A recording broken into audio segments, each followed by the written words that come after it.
Our speaker for this session is Dr. Craig Blomberg, who is Distinguished Professor of New Testament at Denver Seminary. How you usually introduce somebody is you name their books. So that was my original plan. Then I realized he had over 20 books, so that wasn't going to work. So I thought I would just name the ones that were out there that you could buy. So I went to Baker, and they said, oh, yes, we have 6 of his books. Then I went to IVP, and they said, we have 5 of his books. I went to Erdman's, and they said, oh, we have a book that has an essay of his in it. I don't know why he's cutting Crossway out, but poor Crossway was left out. So I couldn't do that either, so you'll have to look them up, the riches yourself. I just put down a few random names. Interpreting the Parables, Can We Still Believe the Bible, The Historical Reliability of the Gospels, and many, many more. We do this conference, as most of you know, every year, and we edit a volume with IVP. So the first time I did it was in 2005, and Craig actually reviewed that book, and he put his great disappointment with the volume was that nobody cited him. So I knew he was a man after my own heart. I really felt close to him at that point. But he's going to be in the volume for this year, so we're going to rectify that finally. Craig Blomberg.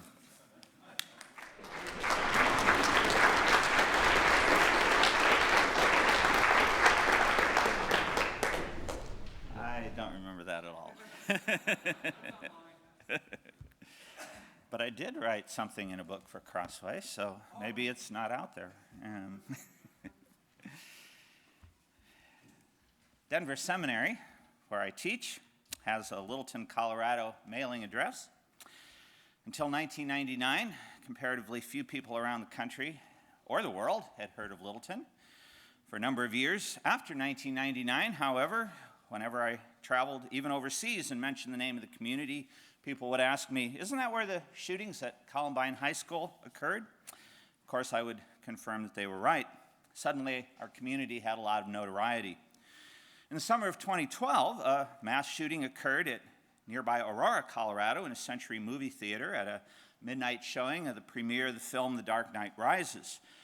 My younger daughter, home from college, had gone with a friend to a different theater for the same showing of that movie at the same hour. It may have been the only time in years that I quietly opened her bedroom door the next morning when I heard the news, just to make sure she was truly there and alive. In December of 2013, barely over a year ago, a gunman shot and killed a girl at Arapahoe High School in Centennial, Colorado, 4 blocks from our home at the school my older daughter had graduated from. Even though she now lives in England, she saw the announcement on Sky News there 10 minutes before we heard about it from a local friend who texted us.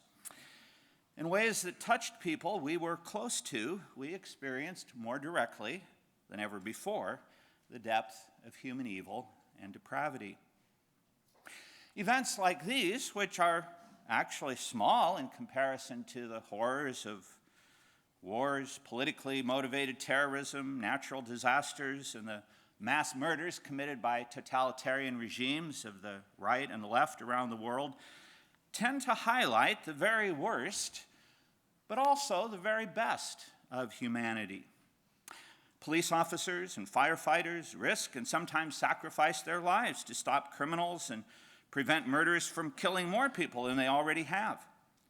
Compassionate people donate enormous quantities of their own resources to help the homeless or the displaced by tornadoes, another one last night in Rochelle, hurricanes, earthquakes, or tsunamis. The outspoken atheists of our world suddenly, for a short time, grow very quiet. As one of them living in New England said to me confidentially after the massacre at Sandy Hook Elementary School in Newtown, Connecticut, if the only thing keeping most of these parents going was the belief that they would see their children again in a life to come, who was I to take that away from them in such a tragic moment?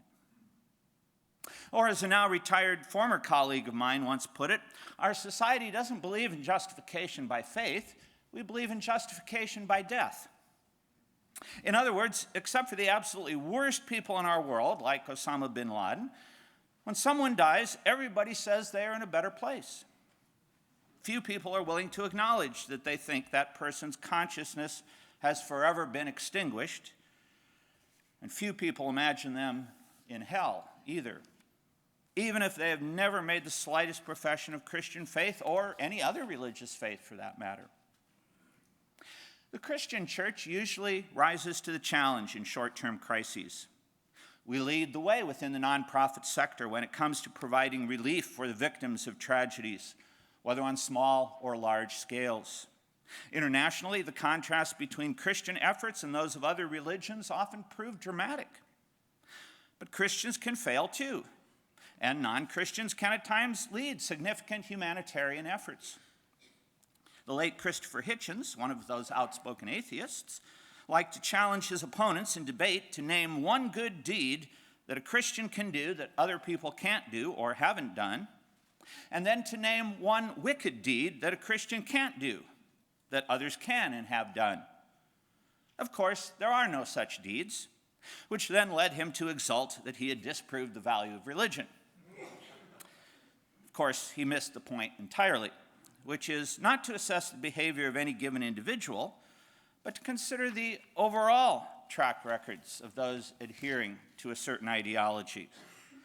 Jonathan Hill's What Has Christianity Ever Done for Us? How It Shaped the Modern World should be required reading for anyone who has not studied the disproportionate extent to which explicitly Christian foundations underlie the developments of modern law, science, medicine, and other forms of healthcare, education, social justice. In short, developments that make our lives far more civilized and comfortable than in much of the world and throughout much of world history. Yes, Christians have their weaknesses and flaws, but those who would put, say, the Crusades on a par with the mass exterminations by Joseph Stalin, Mao Zedong, or Pol Pot, who try to stamp out religion, have tragically confused small hand grenades with nuclear explosions. What can adequately account for this perplexing array of human behavior, both good and bad, reenacted throughout the world and across the centuries? I submit that only the Judeo-Christian notion of humans created in the image of God can do so, and only when that concept is supplemented by all three of the following affirmations. Sin has deeply and profoundly corrupted all humans so that people in their natural state have the potential for committing acts of unspeakable evil. The image of God, nevertheless, remains strong enough in people outside of Christ that they too have the potential for self-sacrifice and acts of amazing goodness. And the process of salvation or redemption involves the partial recreation of God's image in our lives as believers in this world, and the full recreation of that image in the world to come. But what exactly is this mysterious image of God? Overviews of the main approaches to defining God's image in humanity throughout the history of Christian theology frequently present three main alternatives. One is often called the physical or substantial view, and attributed particularly to Roman Catholicism, especially pre-Reformation Catholicism, in the legacy of Augustine and Aquinas. Although only a very few in the history of Christianity have argued for an essentially embodied first person of the Trinity, many have looked to structural characteristics of the human being, like intelligence, rationality, the capacity for meaningful and abstract speech or self-reflection, the division of the psyche into cognition, volition, and emotion, and so on, as the way in which we most resemble God. It's usually also assumed that the image of God is what most significantly distinguishes the human species from the rest of the animal kingdom. But the more science becomes aware of the more advanced forms of animal intelligence, the more the lines start to become blurred about what is distinctively human. In at least some respects, humans may be only quantitatively rather than qualitatively superior in cognition, language skills, and various other mental processes. A second broad category of approaches to God's image is often labeled functional or representative and can be found throughout the major theological traditions. This perspective takes its cue from Genesis 1, in which God decides to create humanity in his image, noting that verse 28 immediately calls on the first humans to be fruitful and increase in number. In this way, they can fill the earth and subdue it and rule over the other creatures he has made. Humans, according to this view, were created to be God's vice-regents on earth, a view Psalm 8 seems further to support. Especially in Psalm 8:5, the psalmist extols God for having made humans a little lower than God. And then in verse 6, crowning them with glory and honor to rule over all the works of his hands. Crowning them with glory and honor may be a poetic way of referring back to creating them in his image. But this verse is not connected with the next one that affirms their exercise of dominion over the earth in any way that allows us to specify the relationship between the two verses. Psalm 8, moreover, does not actually use either of the Hebrew words from Genesis 1 for image, tselem, or likeness, demut. Thus, although the psalm highlights a key purpose for which God created human beings, it does not explicitly identify this purpose as the definition of his image. And if verse 5 is an oblique allusion to the Imago, verse 6 appears to list a second feature about the creation of humans rather than to restate the first. In other words, we were made in his image. We were also created for stewardship. There is synonymous parallelism throughout the psalm, but always between the two parts of a single verse, not between consecutive verses. So too here. Verses 5a and b parallel each other, made only a little lower than God, crowned with glory and honor, as do verses 6a and b, made rulers over God's works, put everything under his feet. But that suggests that verse 6 in its entirety is not merely repeating the contents of verse 5. Neither does Genesis 1 specify a relationship between the Imago and God's mandate to the first human couple. Verse 26 presents God's determination to create humanity in his image. Verse 27 narrates that he does so. Verse 28 then summarizes that he blessed them and gave them a series of commands: be fruitful, multiply, fill the earth, subdue it, and rule over all the other animals and plants God created. The commands to subdue and rule over the earth come quickly on the heels of God's determination to create a species in his image, but they are only the last two commands in a series of 5. No one typically considers producing children and populating the planet to be what the image of God consists of. So why should exercising dominion be taken that way?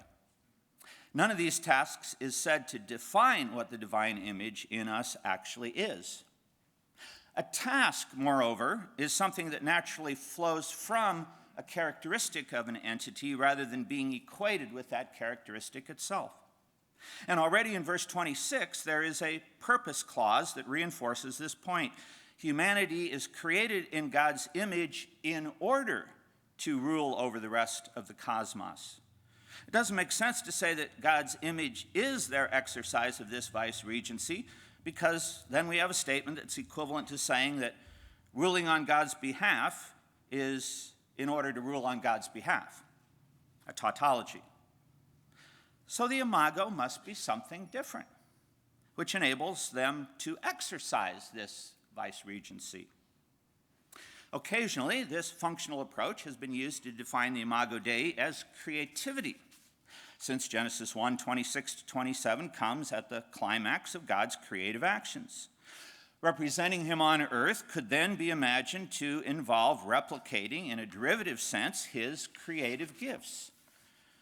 But this inference relies on even less of a connection between the image and its definition in the text itself than does the approach that takes the image to be the exercise of dominion. The third major approach is alternately called the social, relational, or moral view. Here, the focus in Genesis 1 is on the even more immediate context of the announcement that God will fashion humans after his image and likeness, and even before verse 27 ends, the narrator of Genesis adds, male and female, he created them. Some theologians have suggested that one does not fully experience creation in God's image apart from social relationships, among others of both genders. Still, other people focus on the apparently unique capacity we as humans have to relate to God. This in turn leads some theologians to focus on our identity as moral beings. As Mark Twain famously put it, man is the only animal who blushes, or needs to. This moral understanding of the image is associated particularly with the Reformers, especially Calvin and Luther, while the social emphasis was articulated more recently and influentially by Karl Barth. I skip a paragraph that points out you can find these three views in various combinations and permutations, and then go on to say Old Testament scholars understandably gravitate toward the functional or representative position. There's widespread consensus today that image and likeness are synonyms, and that the Hebrew terms reflect the practice of kings erecting statues of themselves for others to worship, and of the ancients crafting visible idols to represent their gods and goddesses. In the case of royalty, their statues usually manifested a physical resemblance to the person represented. In the case of gods and goddesses, their idols had either a human or animal-like appearance that may or may not have corresponded to what any given individual thought the divine beings actually looked like, if they even conceived of them in embodied form. With Israelite religion, although some scholars have argued that what most have called anthropomorphisms were understood as literal appearances of God, especially in Israel's oldest periods, most take the role of the image to be the exercise of God's royal rule as his visible representatives on earth. But again, I would point out that neither Genesis nor any other Old Testament book ever defines God's image in so many words. And that the relationship between Genesis 1, 26-27 and verse 28 is most likely one of cause and effect. Because humans are uniquely endowed with God's likeness or image, they are uniquely prepared to act as his vice-regents, stewarding the rest of creation. For this reason, the image must be what makes us uniquely qualified to exercise that role, not the exercise of that role itself.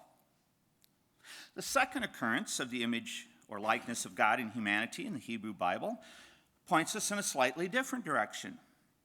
Seth in Genesis 5:3 is said to be created in Adam's likeness, just as humans were made in God's likeness, 5:1. Here, family lineage and fatherly attributes comprise Adam's image that he passes on to his son. This moves us away from the functional or representational approach to the relational, with a touch of the physical thrown in as well. On the other hand, nothing says that humans must be made in God's image exactly as children are in their parents' image. And again, in verse 2, the reference to making them male and female intrudes. So we still cannot be confident that we have an unambiguous definition of God's image anywhere in this passage. The only other text in the entire Hebrew Bible that bears directly on the nature of God's image is Genesis 9:6. Bolstering his declaration that whoever sheds human blood should similarly be put to death, God declares, "For in the image of God has God made mankind." It's true that this clause by itself need not mean anything other than humans were originally created in God's image, so that one can argue that the image was entirely lost in the fall. But given the context, it's hard to escape the conclusion that the whole point in introducing this observation is to insist that even in fallen, sinful form, humans remain to some degree in the image of God. The insistence on capital punishment for murder would not have been needed before the fall, since no one would have sinned by committing murder. The rationale for such punishment in a fallen world makes sense only if all human beings, however wicked, are still reflecting God's image in some fashion, so that murdering them proves unusually wicked, and at least under the old covenant, worthy of tit-for-tat retaliation. The majority of the uses of the words for image and likeness in the Hebrew Scriptures after this refer to humans inappropriately crafting or worshiping idols of wood or stone, resembling other human beings or animals. These passages do not, therefore, help us in identifying God's image in humanity, or else they reflect the fundamental commandment not to try to make any images of Yahweh, God of Israel. Perhaps surprisingly, then, from a Christian perspective, the concept of humanity formed in God's likeness does not play a significant role in the rest of Old Testament theology. A small number of commentators explicitly acknowledge this. Perhaps it's deliberate. The Old Testament clearly contains numerous open-ended or incomplete presentations of themes as its writers looked ahead to a future time when God would fulfill many of his promises and purposes for Israel and the nations. Perhaps the image of God is one of these. Maybe we are meant to gain a clear understanding of God's image only by turning to the New Testament in some detail. The only uses of the Greek word for image or likeness in the Gospels emerge in the context of Jesus' reply to the Pharisees and Herodians who tried to trap him in his words by asking him about paying taxes to Rome. In Mark 12:16 and parallels, Jesus asks them, "Whose image appears on the coin used to pay the tax?" The answer, of course, is Caesar's, which leads him to articulate his famous principle about giving to Caesar what is Caesar's and to God what is God's. As with the image of kings in Old Testament times, the image here refers to an engraved representation, in this case of the Roman emperor, which was also impressed on each coin. But the exchange between the Jewish leaders and Jesus teaches us nothing more about the image of God in humanity. Acts 17:29 and 19:35 make references to gods or goddesses whose image is represented in human sculptures, but these texts don't help us in our quest to understand the Imago either. At the other end of the New Testament, the book of Revelation 10 times refers to the image of the beast, or Antichrist, that many people will worship in the end times. Here is yet one more example of an image as a representation of a false god. Revelation 9:7 uses likeness more loosely to describe what the demonic locusts look like in John's vision. Hebrews 10:1 denies that the law creates a true image or form of the good things to come, but neither of these two references adds anything to our search. That leaves only Paul and James, who use the words eikon, image, or homoioma, likeness, to which we can turn for possible help. James 3:9 is important because, like Genesis 9:6, it reminds us that even unbelievers are made and remain made in God's likeness. For this reason, James explains it's the height of inconsistency to praise God and curse any human being. But we're still no closer to defining what that likeness is. I'll then skip over 2 paragraphs that deal with uses of homoioma, likeness, morphe, form, and move to Paul and eikon. From the remaining texts in Paul, a key contribution to a New Testament theology of the image of God appears in those passages that speak explicitly of Christ as God's image. In 1 Corinthians 15, Paul contrasts the natural, psychikos body, with the spiritual, pneumatikos body. Verse 44.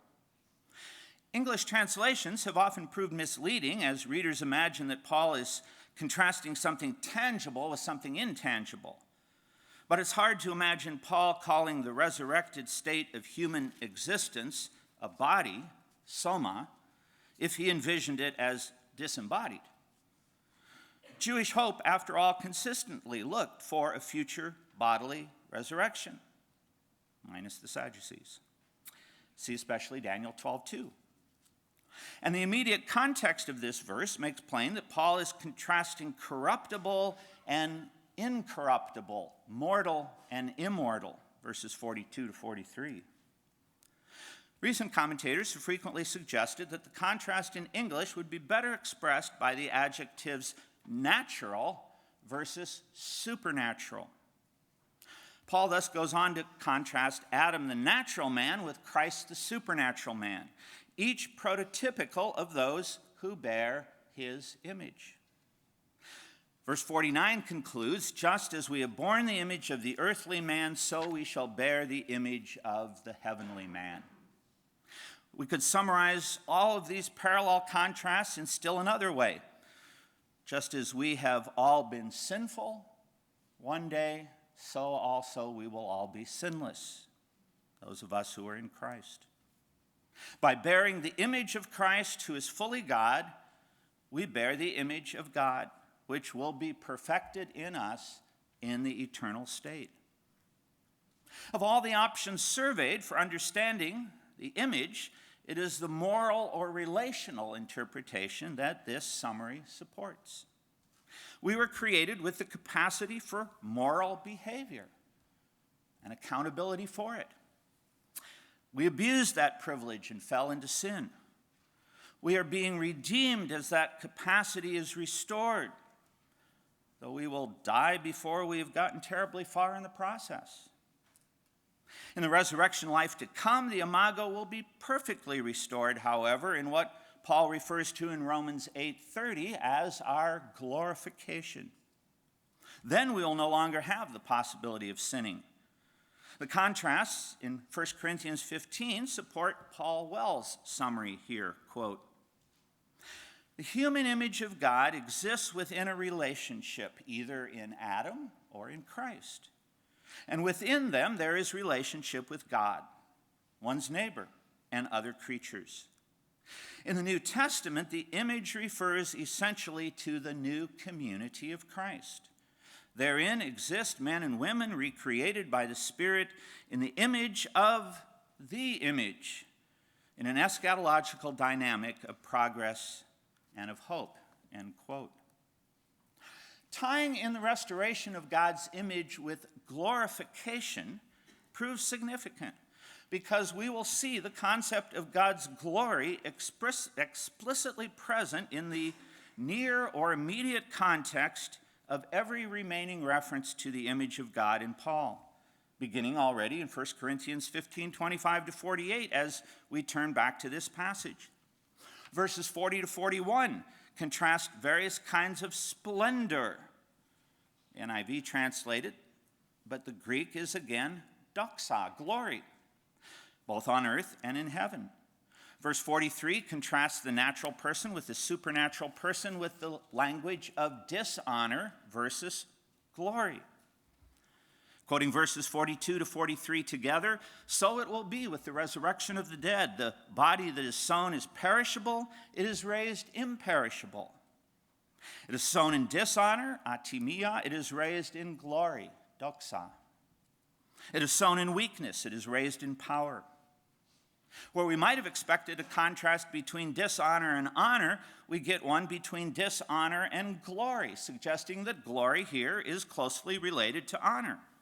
And acting honorably for a believer includes acting in accordance with God's will, that is, morally.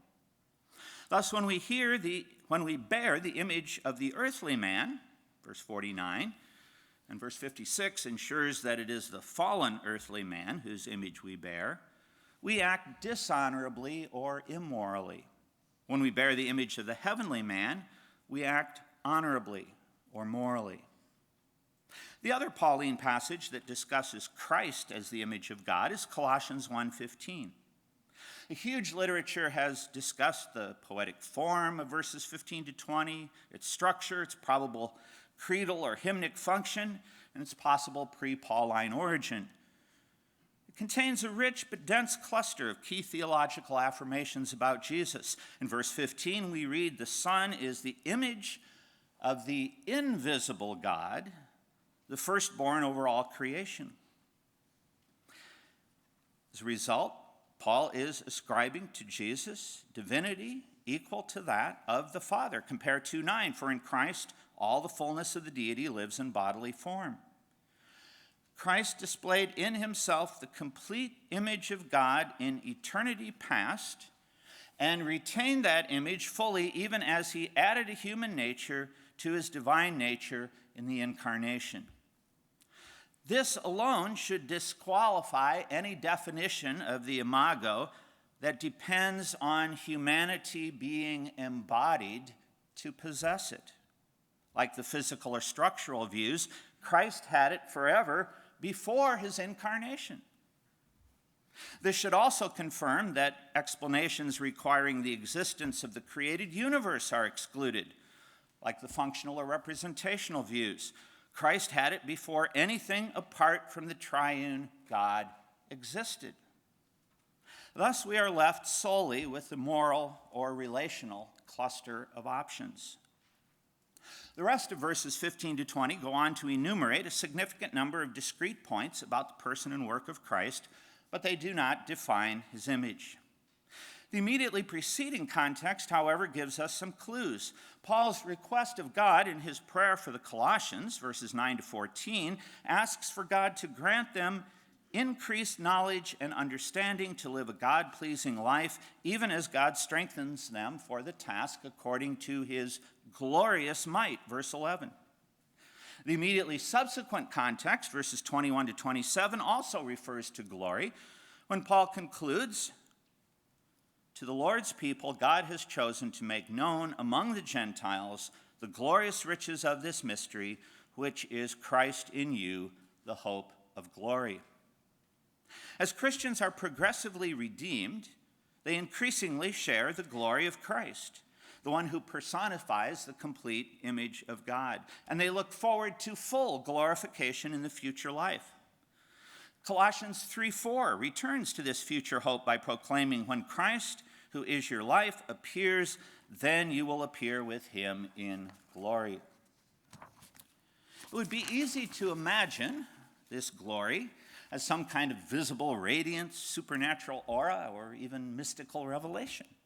After all, 3:1-3 has commanded believers, because they've been raised with Christ, to set their hearts on things above, where Christ is seated at the right hand of God. He gives the same mandate a second time in only slightly different words. Set your minds on things above, not on earthly things. And then adds, "For you died, and your life is now hidden with Christ in God." But far from this turning out to be some esoteric or transcendent experience, verses 5 to 17 proceed to demonstrate that Paul is talking about holy, moral, and upright living. We're to put off our earthly natures, sexual immorality, impurity, lust, evil desires, and greed, to rid ourselves of anger, rage, malice, slander, and filthy language, to clothe ourselves with compassion, kindness, humility, gentleness, and patience, and to let the peace of Christ rule in our hearts. The result of sharing Christ's glory turns out to be living moral and upright lives. We should not be surprised, then, when we turn to the remaining Pauline texts that discuss the image of God in humanity and discover one of them tucked into this very context of Colossians 3:1-17.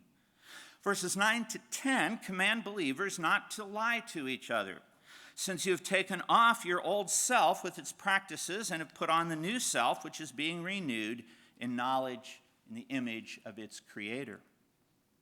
Here, Christ is all and in all. The logic of 3:1-8 is thus repeated in verses 9 to 15. A particular reality of our new creation, raised with Christ, put on the new self, supplies the reason for why Paul can call on us to act in accordance with our new natures or selves. Set your hearts on things above. Don't lie to each other. At first, that new behavior seems to include an esoteric or mysterious dimension to it. Your life is hidden with Christ in God. Christ is all in all, and is defined as sharing a key aspect of Christ's transcendence, appearing with him in glory, being renewed in the image of the Creator. But any triumphalism is countered when that transcendence is defined in terms of the humdrum of moral living in an ungodly world. Ephesians 4:24 confirms even more clearly that Paul believes the human embodiment of the Imago Dei is disclosed in adhering to God's standards of morality. Ephesians and Colossians, of course, are remarkably similar in structure and contents, so that one can often talk about parallel passages in those two epistles. Ephesians 4:22-24 closely parallels Colossians 3:9-10. Both occur approximately 1/3 of the way through the second ethical half of the letter, after the first half of each has provided the theological and, more specifically, Christological basis for Paul's ethical injunctions. Both speak of putting off the old self and its wicked practices and putting on the new self, which produces a new attitude or understanding. But instead of likening this to the recreation in God's image, as in Colossians, Ephesians uses the clause, created to be like God in true righteousness and holiness. The Greek for like God is kata theon, literally according to God, and it's widely recognized that this expression is synonymous with in the image of God. Unlike Colossians, however, Ephesians then adds the prepositional phrase that clinches the moral interpretation of the Imago, in true righteousness and holiness. We're not created to be like God in what theologians have come to call his incommunicable attributes, his omnipotence, omniscience, omnipresence, and so on. We are created to be like him in righteousness and holiness. We are called to increasingly exemplify his ethical standards of godly living, progressively empowered by the Spirit to do so, fully capable, nevertheless, of rebelling and quenching the Spirit and losing ground in that endeavor. Just as in Colossians, Paul here in Ephesians also turns immediately to the moral implications of his statement. Therefore, each of you must put off falsehood and speak truthfully to your neighbor. Related injunctions follow throughout this ethical half of Ephesians. Only 3 references to God's image remain to be surveyed. One appears in that extremely puzzling passage in 1 Corinthians 11:2-16 on what men and women should or shouldn't have on their heads during worship in the Corinthian church. Verse 7 may be the most understudied verse in an otherwise exhaustively examined passage. Paul has just finished explaining why he wants the men to pray or prophesy with their heads uncovered and the women to pray or prophesy with their heads covered. While many scholars assume external head coverings are in view, a good case can be made for Paul wanting men to have short hair and women to have long hair, as clearly in verses 14-16. In any event, whatever the specifics, 2 themes unify all the proposals for why this was an issue in Corinth. Proper and improper head coverings signified either sexual or religious faithfulness versus infidelity. Verse 7 turns to a different rationale. A man ought not to cover his head since he is the image and glory of God, but woman is the glory of man. A common interpretation of this statement throughout church history has assumed that Paul is in some way indicating female inferiority. In past eras, some have even imagined that Paul was claiming that only the man was made in the image of God. But this is not the perspective held by the most influential patristic or Reformation-era writers, and it is rightly almost entirely abandoned today. Paul knew and believed Genesis 1:26-27, like almost every Jew and the first Christians, that male and female alike were created in God's image. For this very reason, most likely, Paul does not repeat the word image and say, but woman is the image and glory of man. But in what way is man the glory of God, with woman being the glory of man? Philip Payne believes the issue behind this passage is hair length, and believes that Paul proscribes long hair for men because it sometimes signified male homosexuality in the Greek world. Too short hair on women could suggest the more masculine partner in a lesbian relationship. Asserting that woman is the glory of man would then be the God-ordained alternative to man being the glory of man. Perhaps more likely, given the clear allusion to the creation stories in 1 Corinthians 11:8-9, is that woman appears as man's glory in contrast to all the animals that he named, but who could not serve as his helpers. In other words, it would be a reminder that man and woman match each other in ways that animals and humans do not. It would not be a statement demeaning of women, but a reference to the creation of women as the completion of the creation of humanity, as an equal partner with the man so that he should not be alone. In verses 14 to 15, we learn that long hair dishonors a man but brings glory to the woman. So the same behavior, grooming in culturally appropriate ways that represent sexual and or religious fidelity, brings glory or honor to oneself as well as to one's head. Obviously, Paul believes that one can bring glory to more than one person or being at a time. What is more pertinent for our purposes is the explicit linkage of image and glory in the first part of verse 7. Reflecting God's glory is apparently an important component of possessing his image. We too easily imagine that glory here has something to do with beauty because we often think of long hair on women as something beautiful. But short hair on men would less likely conjure up the concept of attractiveness then and now. Instead, we should think of glory as that which brings honor, because the person's external appearance signals their sexual or religious faithfulness. And this lands us squarely back in the moral or ethical realm. Bringing glory to God when one is made in his image means behaving in a holy and righteous way, which is then indicated by one's grooming or dress according to the standards of a given culture. We have only Paul's uses of the image of God in 2 Corinthians 3:18 and 4:4 left to consider. They both appear in the same subsection of the epistle, in which Paul is contrasting the lesser glory of the law with the greater glory of the new covenant. Here is where many English translations have used the expression fading glory to refer to the aura on Moses' face, verse 7, 13, despite the lack of any hint in the Hebrew Bible that this light surrounded Moses' visage ever gradually disappeared. The NIV deals with both verses better by translating the Israelites could not look steadily at the face of Moses because of its glory, transitory though it was.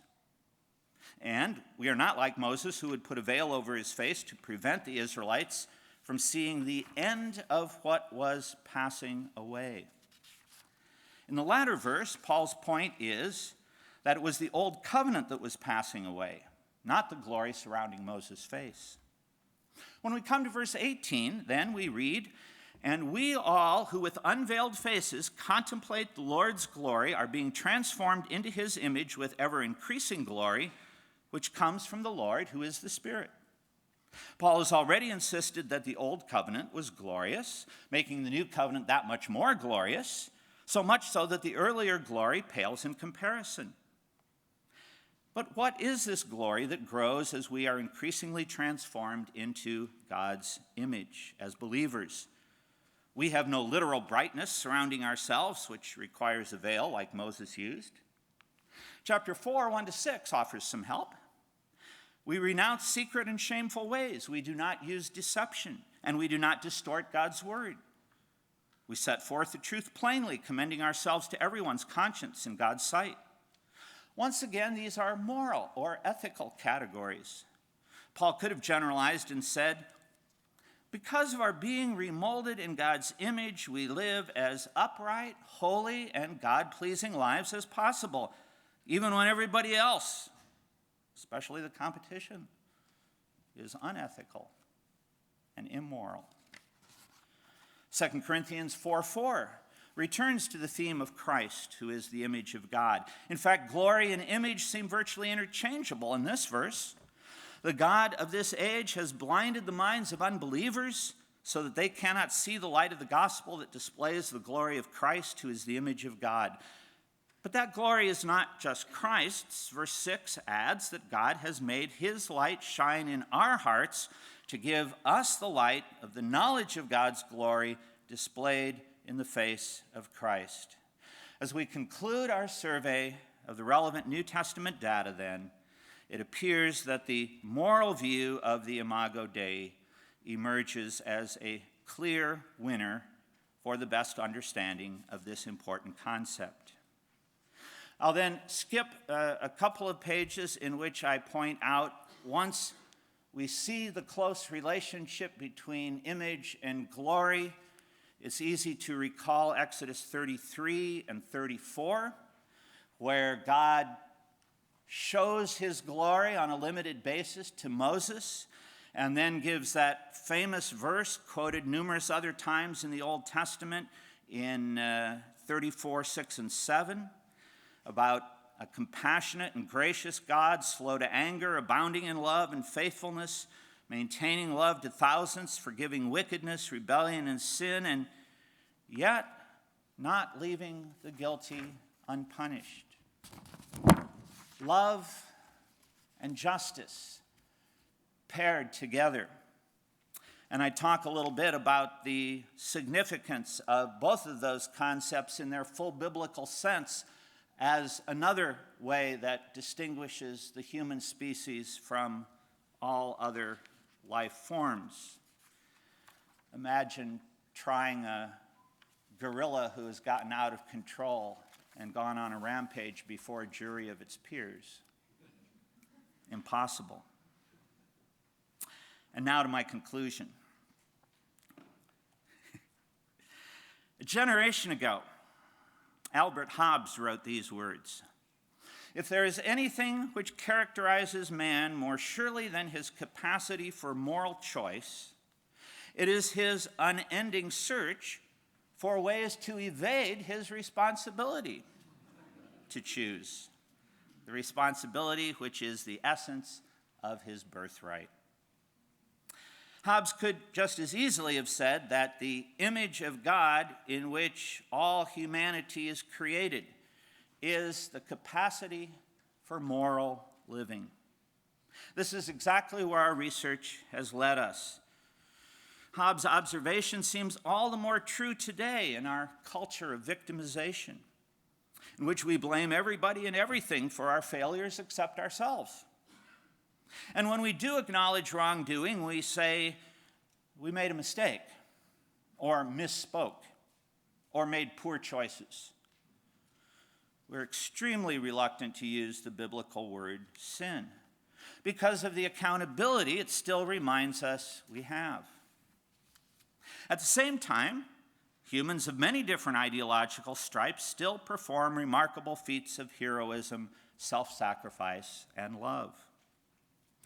Hitchens is right when he highlights that there is nothing good that non-Christians cannot do and nothing wicked that Christians cannot do. A half-century ago, the great Dutch theologian G.C. Berkouwer commented that anyone who attempts to combat humanism by denying these claims must necessarily underestimate the actuality of God's gifts to fallen man. And he then added, we can be safeguarded against two extremes: a superficial optimism which deadens our alertness, or a simple pessimism which convinces no one. Only when we see the divine limitation of the dark dynamic of corruption functioning not only through an external bridling of the effects of evil, but also through the endowments that God has given to mankind. The next time a shooter, a terrorist, or a tsunami strikes, we should not be surprised at the depths of evil or the heights of good of which humanity, regenerate and unregenerate, is capable. But we should expect Christians overall to take the lead in modeling the most moral, loving, and sacrificial responses. A fully biblical doctrine of the image of God, climaxing in the New Testament theology of the Imago, produces both that lack of surprise at evil and that expectation of good. Thank you.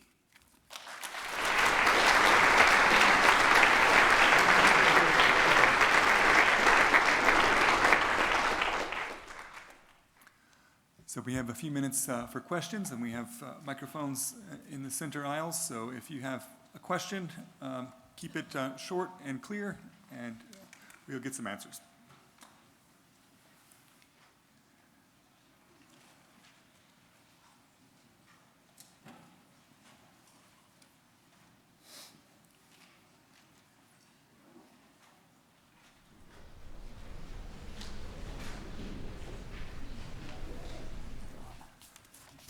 Dr. Blomberg, thank you so much for just a marvelous paper. Your scope and depth is so much appreciated.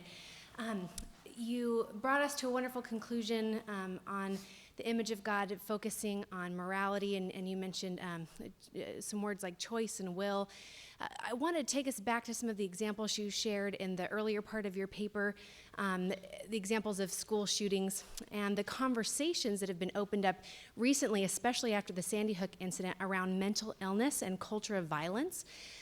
Could you share with us maybe a little bit on how that might converse with some of the conclusions you've drawn on image of God, especially these more social ramifications of sin, evil, things of that nature?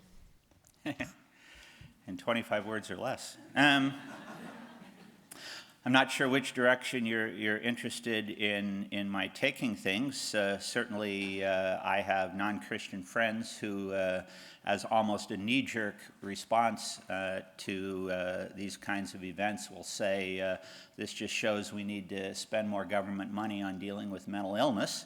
I don't know if that's the right response or not. I'm not choice theory, Glasser in its pure form that denies that there is anything like mental illness. I wouldn't want to go that far. I think the biology, the physiology shows that that's certainly true. On the other hand, I suspect that's one area in which we have, as with the trial getting underway right now of the Aurora Theater shooting man, when you know somebody's done something, what can the defense do other than appeal to mental illness? And it may or may not always be justified. Does mental illness challenge or support anything we've said about the Imago? Well, it certainly supports the fact that humans are seriously corrupt. But I suspect that someday we might discover levels of accountability, even if different or diminished, even in the most mentally ill.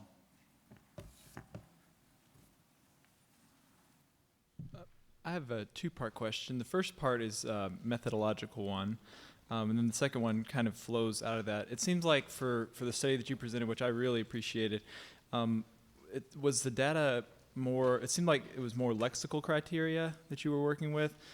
Do you think there might be concepts, larger concepts that kind of flow out of Genesis 1 that would also be able to come in? And then if so, would there be a way to tie in, concepts? It seems like idolatry and glory and the idea of representation are all kind of bound up. So I wonder if some concepts like, for instance, witnessing in Isaiah and Acts, for instance, would be able to come in, and then this whole thing of kind of not only moral but also representative moral images.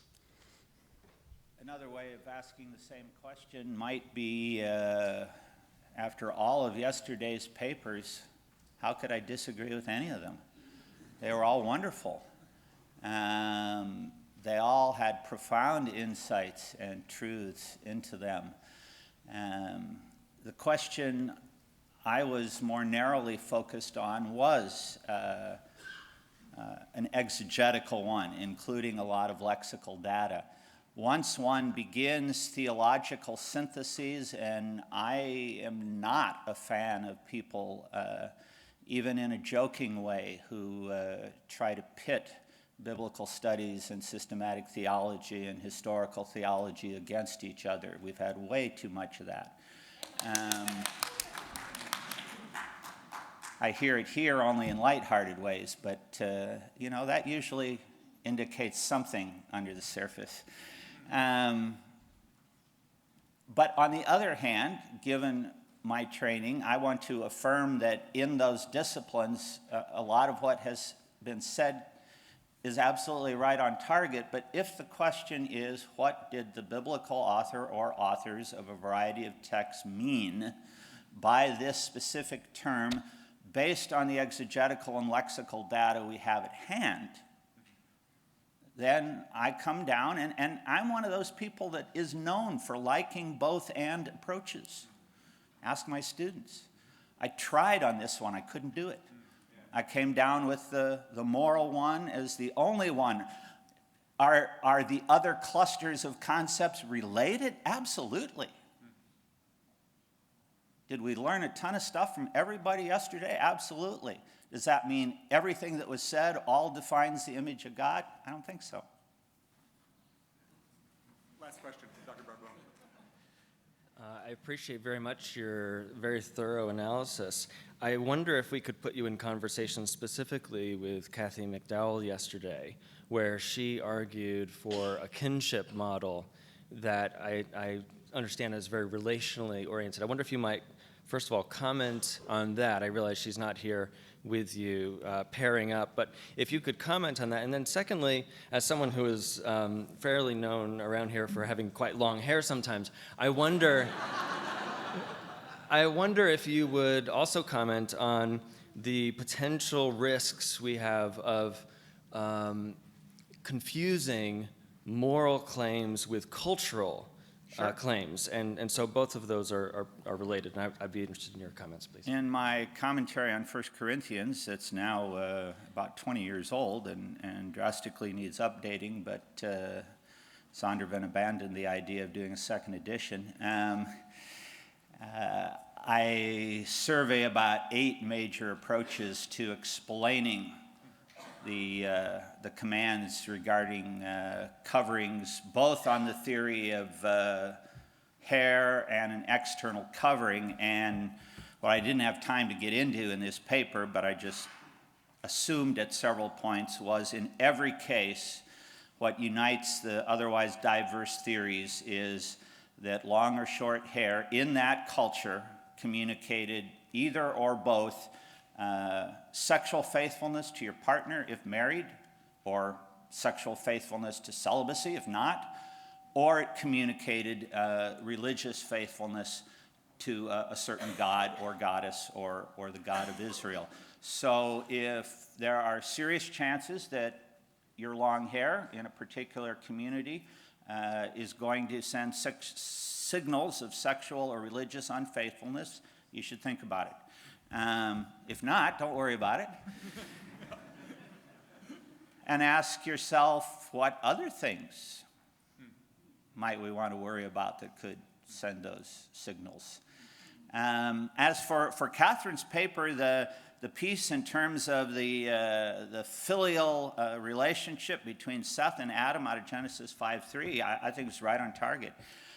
I would have loved to have engaged her in what seemed to me to be moving in the direction also of wanting to do something with the physical view of the image of God. And maybe I'm unusually sensitive to that, but after 20 years of evangelical Mormon dialogue, I hear that, and I think of Joseph Smith's first vision and seeing the Father with a body, which I still think is heresy.